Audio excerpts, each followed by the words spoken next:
Ouais. Oui, donc Bob, tu as été aux Comores, donc tu as passé quelques années là-bas. Ensuite, tu étais venu à Mayotte, tu es revenu chez toi à Mayotte. Et donc, tu avais déjà commencé la musique aux Comores.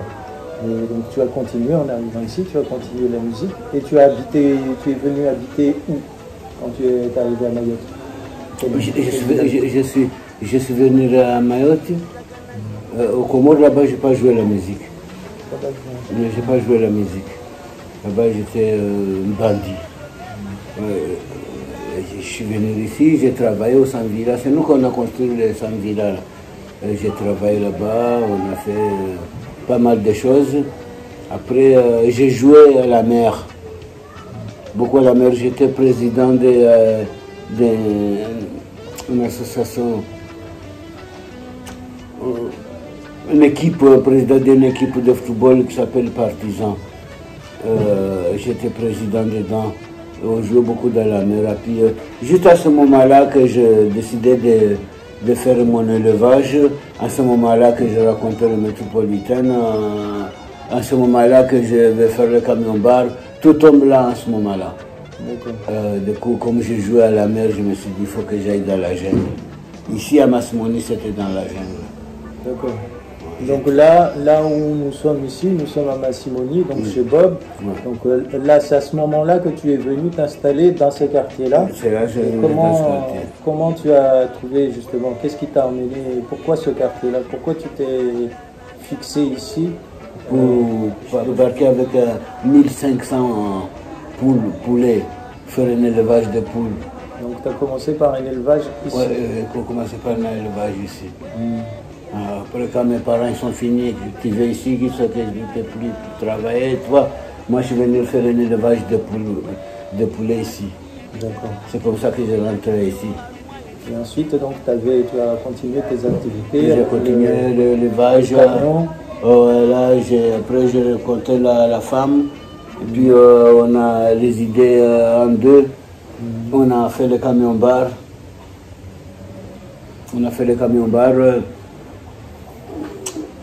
Tu avais comme voisin le papa Yann? Le papa Yann, c'est moi qui l'a dit que chez moi, là-bas, il y a quelqu'un qui a intérêt à vendre, si tu veux acheter. Parce qu'il habitait avec moi à Manzarsoa, là-haut. Il habitait avec moi. Après, il cherchait un terrain à acheter. Quand j'ai entendu que Duvillel il vendra, c'est moi qui l'a dit qu'il a intérêt à vendre ici. Je l'ai appelé, il a acheté là. Il m'a aidé, il m'a demandé, c'est moi qui avais construit sa maison là. Du coup, on est resté à Massimoni. Bon. Donc tu es resté jusqu'à maintenant, tu es toujours à Massimoni? Comme je suis né malade, tu vois, j'ai resté ici, j'ai travaillé, j'ai gagné un peu de sous, je suis allé à la métropole pour me faire soigner. C'est là qu'il y avait un truc grave quand je suis parti à la métropole que personne n'a voulu venir habiter ici, parce que c'est dans la jungle, c'est dans la... Alors à l'époque c'était la jungle comme tu dis. Avec de l'anglang et de cocotiers. Même quand si tu ne vois pas les appels là-bas, les maisons qui sont là-bas. Et aujourd'hui, on voit bien qu'il y a tous les... Aujourd'hui même là, avant on rentre en clé maintenant avec les socialistes et les Serlamais au pouvoir, les voitures rentrent même dans ma cour.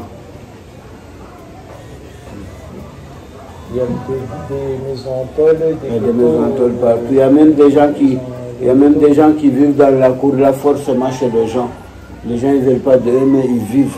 Donc toi, ça fait donc 40 ans, plus de 40 ans que tu es ici, que tu es installé là, ouais. Et on te dit que tu n'es pas chez toi. Oui. Je ne suis pas chez moi. Tu n'es pas chez toi, que ce terrain n'est pas... Mais ce n'est pas l'étranger qui me dit ça. Non, c'est le Mahorais qui connaît la situation, qui me dit comme ça, pour pousser l'enjoignée qui vient me manquer de respect.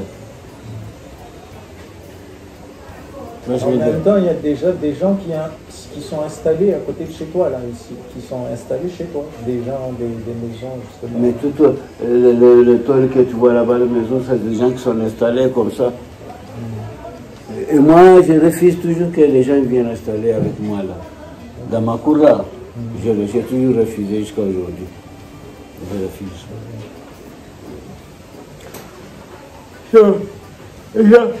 Les gens sont très dangereux. Les gens sont paniqués. Tu vois.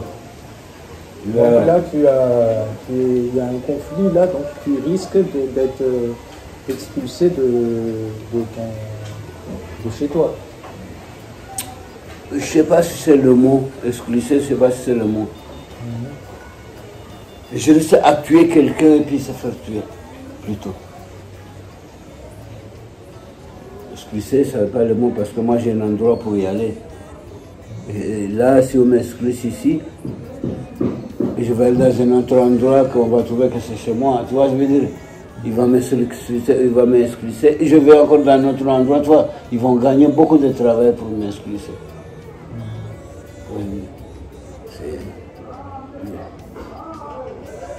Mais il faut qu'avec tout ça, c'est la faute à qui? Hein? C'est la faute à qui? C'est pas la faute à nos parents. Hein? Tu comprends? C'est pas la faute aux soldats. Non, non, non, non. Parce que avec les soldats, quand tu es de Kani, tu viens marier à Mtapere, tu n'as pas le droit d'être candidat ni à Kani ni à Mtapere. Ta famille n'a pas le droit d'être candidat ni à Kani ni à Mtapere. Parce que vous avez mélangé. Et nous, on a conduit dans une manière jusqu'à que les Anjouanais sont candidats chez nous, toi. C'est pas le mauvais. Les Anjouanais sont candidats chez nous, les grands Comorés, ils sont candidats chez nous. C'est nous qu'on a conduit l'affaire jusqu'à là.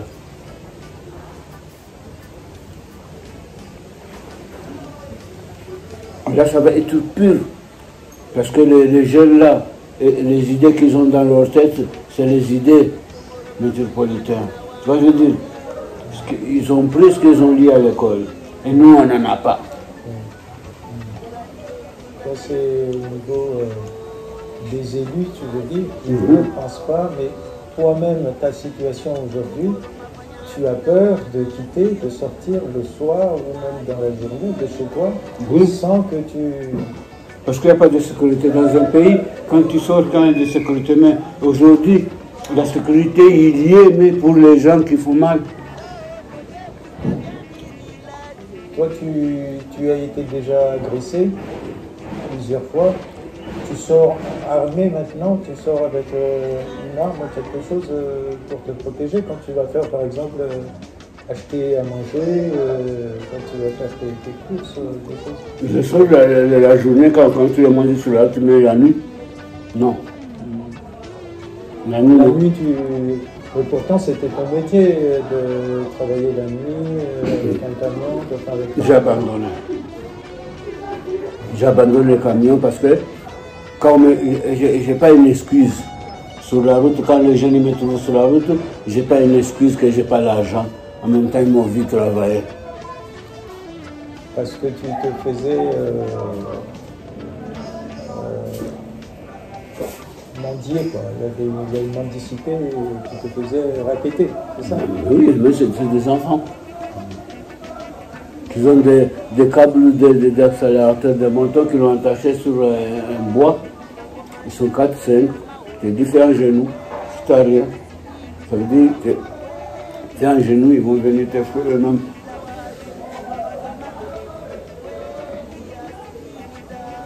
Quand tu appelles la police, là, à ce moment-là que tu es moyen, appelle la police. Et la police, ils te répondent, on vient, mais on va dire que c'est toi qui nous as appelés. Regarde là, le truc là, comment il est, tout ça, regarde la porte là. Et ils attendaient quand le gars il est venu là-bas, il va casser cette porte là avec des pierres, il casse cette porte, tu vois. Vous attendez comment il est? Mais oui, mais quand on revient là, on va dire que c'est toi qui nous as appelés. Je lui dis merci. Tu vois pas que la police nationale, il est avec les étrangers pour faire fuir les Maoris. Mais comment on va faire fuir s'il n'y a pas d'avion, on n'a pas un avion, on n'a pas comment on va pouvoir fuir? On va être faire massacrer tous ici. Donc pour toi, il y a une complicité de la police de l'État. Mais oui. Mais oui. Est-ce que toi, tu vois qu'il y a des spectateurs, le préfet? C'est la première fois qu'on voit un préfet qui est là, qui est aveugle et sourd. Parce que l'autre, là, qui est parti en Guadeloupe ou qui est devenu gendarme, lui, il a refusé de faire ce travail. Qu'on l'a dit de le faire au Mahorais. Christophe Colombo, lui, il est venu comme quoi, lui, il va le faire. Il a confondu l'Amérique des États-Unis et les Comores. Il est venu, il a trouvé que vraiment le travail est difficile, tu vois. Il est devenu avec les sourds. Ils ont amené du riz et de la viande ici pour donner des jumeaux. Tu vois, mais il faut qu'il y en ait un qui gagne, il y en a un qui ne gagne pas. Mais ils ne sont pas numérotés. C'est là qu'ils avaient trouvé l'occasion pour nous casser la gueule. Mais les Mahorais sont tranquilles, ils ne sont pas folie pour le... Tu vois, j'ai vu le riz et le truc. Je ne suis pas folie là-dedans. Je ne suis pas folie là-dedans. Bon, par exemple, l'arrivée par la jeunesse aussi aujourd'hui souffre de l'arrivée ici de produits où ils consomment de la drogue dure aussi. Quelle drogue dure? Il n'y a pas de drogue dure à Mayotte. Hein? Il n'y a pas de drogue dure à Mayotte. Toutes les drogues, il y a des drogues ici comme les autres pays, il y a des drogues. Les drogues qui veulent faire mélanger là, c'est le chimique. Tu vois ce que je veux dire? Le chimique, il est arrivé comment? C'est le conseil général qu'ils ont commandé. C'est le conseil général qu'ils ont commandé le chimique. Commander le chimique? Avec les techniciens du conseil général, tu vois, je veux dire, qui a fait les commandes des chimiques. Il commence à faire ravage, c'est Bob Daïdou qui a été arrêté. Tu vois, je veux dire, je n'étais pas fait arrêter, enfin, j'étais appelé. J'étais à la gendarmerie pendant un bon moment, on a expliqué. Je n'ai pas réussi à les convaincre pour arrêter les chimiques. J'étais à la radio. Tu vois, je veux dire, la mission à M. Zakweli Asbouil. Le fait que j'avais des idées pour arrêter les chimiques, le mission n'est pas fini, ils ont arrêté la mission. Tu vois, je veux dire, parce que c'est moi qui expliquais des choses. À cette époque-là, j'ai dit que si le préfet il va au conseil général, à la poste, il dit cette adresse de Bob Daïdou, je ne vais pas avoir un colis qui rentre dans cette adresse. Ils allaient arrêter les chimiques. Parce qu'à cette époque-là, il n'y a que les techniciens du conseil général qui savent comment on fait rentrer. Les autres, ils fument, mais ils ne savent pas comment on fait rentrer. Mais qu'est-ce qu'ils ont fait? Ils ont retourné mes phrases-là. Quand je dis que le préfet, s'il vient là, il dit que cette adresse-là, je ne vais pas avoir un colis qui rentre dans cette adresse-là. Ils ont tourné la question. Ils ont changé, ils sont partis à dire que moi j'ai dit que le préfet vend des chimiques. Du coup, je suis parti en vacances en métropole. Quand je reviens, j'ai trouvé que je suis passé une amende. Je suis une amende de 2000 €. J'ai passé au tribunal, je n'étais pas là. Une amende de 2000 €. J'ai pris l'avocat Mansour Kamaldine, je lui ai parlé de ça, il m'a donné un avocat pour aller savoir. On nous a mis encore 1500 € dedans, ça fait 3500 €. Mais ce n'est pas le thème là de radio qu'il y a. C'est pas le thème là, ils ont amené un autre thème, mais moi je sais que c'est ça le thème qui m'a fait foutre tout ça.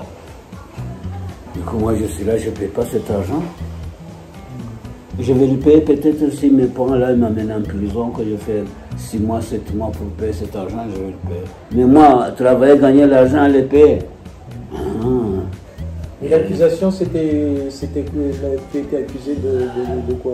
Comme quand j'ai accusé le préfet de vendre des chimiques.